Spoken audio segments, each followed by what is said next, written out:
We're speaking with Emily Hodges, who's a postdoc in the laboratory of Dr. Gregory Hannon at Cold Spring Harbor Laboratory in New York. Emily and Greg have both been involved in the Cold Spring Harbor portion of the Neandertal Genome Project. And Emily, I'm wondering if you can explain to me the problem of contamination in the recovery of ancient DNA. I understand that it is a considerable problem and that you have actually contributed a technology which helps address it. Can you explain the nature of the contamination, first of all? Right. Well, ancient DNA itself presents a particular challenge for those who want to study, it. And we have to address the issues on several levels. The first problem is that, especially from Neanderthal DNA, Neanderthal fossils are found in hot places, in caves, and when the bones are excavated, the material inside the bones is degraded. DNA has undergone a lot of chemical changes that occur over evolutionary time.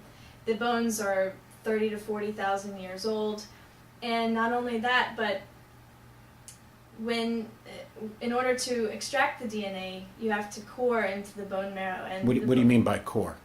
You bore a hole into the. We have here we have some replicas of bone fragments that look sort of like the kind of bone fragments, bone fossils that have been taken from caves where they were discovered. Mm-hmm. And so, in order to extract DNA, you have to develop a technique to drive cores into the bone marrow in order to extract the material that's inside. And once the material is cored, what happens? So the PABO group has really perfected their technique for extracting the DNA that's inside, and also for trying to extract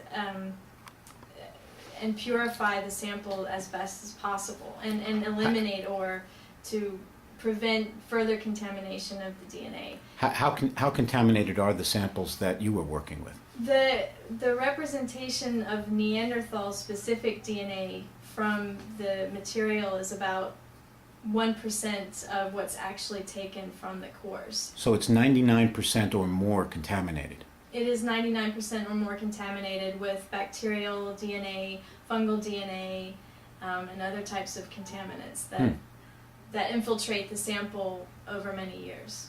So in the sample that you received, or that you actually went to Germany, to the Max Planck Institute to examine and to help process and sequence, that sample had already been purified in terms of DNA. It was all DNA, but much of the DNA was not Neanderthal DNA. It was this bacterial DNA or the other contaminants. So what did you do? What is your technique? Is a kind of selection or a very targeted kind of sequencing of DNA so that you extract out just a portion of the sample. Is that right? That's correct. So there are several stages of this technique that we have developed that have enabled us to focus on not only the Neanderthal DNA, but also specific regions of the genome that we're interested in looking at. And this technique is called targeted resequencing. And basically what we've been able to do is exploit the similarities between the human genome and the Neanderthal genome that we know exist, Mm-hmm. and use the human genome as a means to capture and retrieve the Neanderthal genome, enrich it from the sample, get rid of the other stuff, contaminating things that are there, and then also we are able to selectively focus on specific regions of the genome that we're interested in looking at.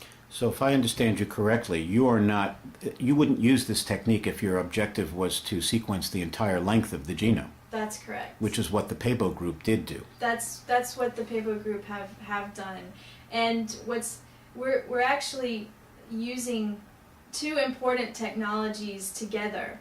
And one of the technologies that we're using is the new generation of sequencing instruments that have in a very cost-effective way enabled us to sequence genomes at great speed and in much less time than it would have taken 10 years ago. Mm-hmm. And these sequencing instruments enable you to detect very rare molecules that you might not have otherwise been able to detect.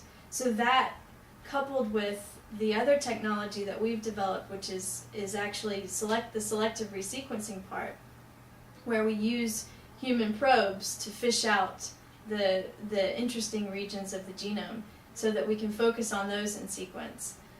So let me ask you one additional question. The parts that you did want to focus on, the targets of your selective resequencing, were exons, as they are called by scientists like yourself. What are exons, and why are you looking at exons? Exons represent a functional module in the genome that encodes for proteins. And proteins are the building blocks of the machine, our cellular machinery, tissues, all the physiology that drives human existence. And so, out of the 3 billion so-called letters of the genomic of the human code, about how many of those are the exon portions that code for proteins? It was actually exons only represent about 1% of the genome itself. Mm-hmm. And we weren't even focusing on the entire exon. We were only focusing on a subset of exons, and we were in particular focusing on changes in the DNA code that have occurred between human and chimpanzee.